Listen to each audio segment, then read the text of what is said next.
ये कहानी आपको अंदर से रोने को मजबूर बना देगी। पूरा वीडियो देखें। मेरे बारे में सोचना छोड़ दो विवेक। मैं अपना ध्यान रख सकती हूँ। मैं अकेले रह लूँगी बेटा। सिर पर हाथ फेरते हुए कमला जी ने विवेक से कहा, ऐसे कैसे छोड़ दूँ माँ? आपने तो वो किया है मेरे लिए जो शायद मेरे सगे माँ बाप भी नहीं कर पाते। मैं कृतज्ञ हूँ आपका और ऊपर वाले का, जिन्होंने मुझे आप जैसी प्यारी माँ दी है। मैं रहता ही क्या माँ, एक गली में घूमता फिरता एक अनाथ बच्चा जिसे रिश्तों की महक क्या होती है पता ही नहीं चलता। अगर आपने मुझे गले से नहीं लगाया होता, मैं वो हर रिश्ते से जुड़ गया जो कभी मेरे थे ही नहीं। आपने तो मुझे एक हंसता हुआ खेलता परिवार दिया है, एक ख्याल रखने वाली बाबूजी, एक प्यारा बेटा और अब एक समझदार जीवन साथी जो हर सुख दुख में मेरा साथ निभाती है। ये सब आपके ही स्नेह और दुलार का असर है माँ। अब जब आपको मेरे सबसे ज़्यादा ज़रूरत है तो मैं आपको छोड़कर चला जाऊं नहीं, मैं ये हरगिज नहीं कर सकता। मैं इतना खुदगर्ज नहीं हूँ माँ। मैं और कोमल आपको छोड़कर कहीं नहीं जाएंगे। पर बेटा, तू इसी दिन का इंतजार कई वर्षों से कर रहा था ना, और अब जब तुझे इतनी अच्छी नौकरी कनाडा में मिल रही है तो क्यों मेरे लिए अपनी खुशी का त्याग कर रहा है? मेरे बच्चे, मैं जी लूँगी तुम लोगों के बिना। जा बेटा, ऐसे जिद नहीं करते।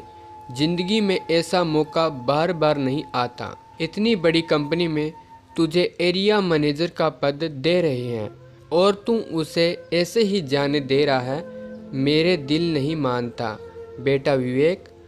तभी वहाँ कोमल भी आ जाती है और कमला जी से कहती है, माँ जी, विवेक ठीक ही तो कह रहे हैं, हमें आपको छोड़कर कहीं नहीं जाना। हम यहीं अपने देश में खुश हैं। भगवान की दया से सब कुछ तो है, अब बस आपका आशीर्वाद हर पल चाहिए। कोमल और विवेक की बातों को सुन कमला जी भावुक हो जाती है और मन ही मन सोचती है, एक हमारी कोख के जन्मे बच्चे हैं जिन्हें सिर्फ पैसे और अपने सुख की चिंता है, और एक विवेक है जो मेरी कोख से जन्म ना लेते हुए भी अपने बच्चे से ज़्यादा ख्याल रखता है। आज कमला जी को अपने 25 साल पहले किए हुए फैसले पर गर्व हो रहा था कि उसने जो फैसला किया था वो बिल्कुल सही था। सारे समाज नाते रिश्तों के विरुद्ध जाकर उसने वो कर दिखाया जो शायद किसी को भी हिम्मत नहीं होती। महज 3 दिन का था विवेक उस समय जब उसे भीषण बारिश में किसी ने एक मंदिर की सीढ़ियों पर रोता बिलखता छोड़ दिया था।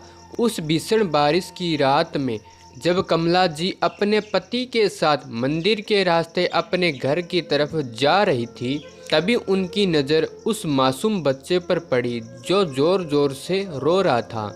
पूरे शरीर में छोटे छोटे घाव निकले हुए थे। कोई भी उसे हाथ लगाने को तैयार नहीं था। कमला ने उसे अपनी गाड़ी में बिठाकर तुरंत डॉक्टर के पास ले गई। दूसरे दिन काफ़ी खोज पड़ताल की गई उस नहने से जान के माता पिता की, पर कहीं पता नहीं चल पाया। फिर सभी गांव वालों ने उस बच्चे को अनाथ आश्रम में छोड़ने का फैसला लिया, पर कमला जी ने अपनी बलबूते पर उसे अपने साथ लेकर आ गई। काफ़ी दिनों तक उसका इलाज करवाया, तब जाकर कहीं विवेक ठीक हुआ। काफ़ी जतन करने पड़े कमला जी को विवेक को पालने में। इन सब में कमला जी के पति ने बहुत साथ दिया।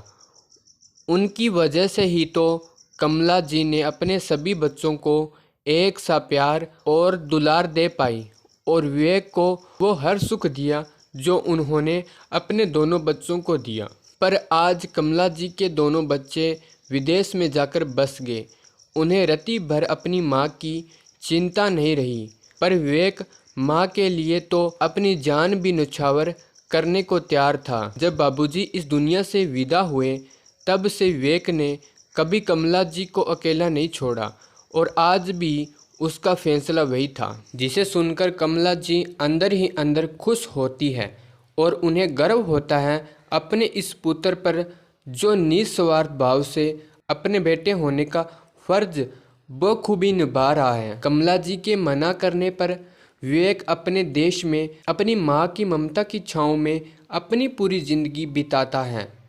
कमला जी भी ऐसे पुत्र को पाकर धन्य होगी। विवेक ने अपनी दूध का कर्ज अदा किया जब तक कमला जिंदा थी। दोस्तों, सच में ऐसे तो कोई भी अपनी माँ के दूध का कर्ज अदा नहीं कर पाता, पर कभी कभी खून से ज़्यादा दूध का रिश्ता अहम हो जाता है।